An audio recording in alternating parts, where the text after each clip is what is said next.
Today, I'm going to show you how you can make USDC on Base be fully private USDC on Ironfish. First, we're going to bridge USDC using ChainPort.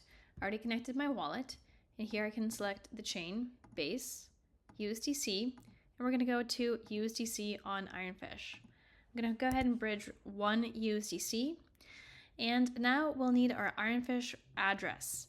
So because Ironfish is its own L1, fully private, powered by zero launch proofs, you are going to have to download and sync from Snapshot your Node app and make a new address.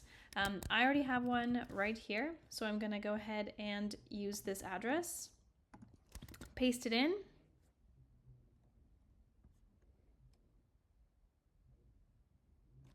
and port my USDC. Confirm port. Great.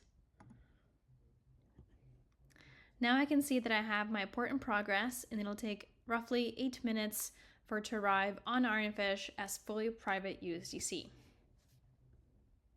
Great, my port is complete, and I can go back to my Ironfish Node app to see that I have my USDC. And there it is.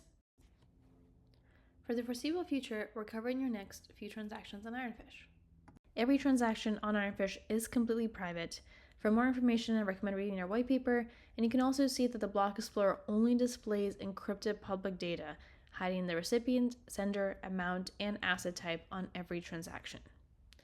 Now that we have our USDC on Ironfish, we can transfer it to another Ironfish wallet in a completely private environment or bridge it back anonymously to any valid address on Base. Sanction screening does happen on the bridge level for every incoming and outgoing transaction.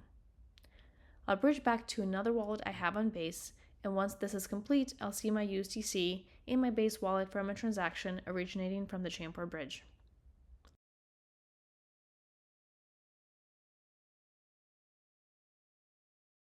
Alright, our port is complete, and I can check that my provided address did indeed receive the correct amount of funds from the ChainPort Bridge smart contract. Thank you all for watching. For any questions, visit our Discord at discord.ironfish.network.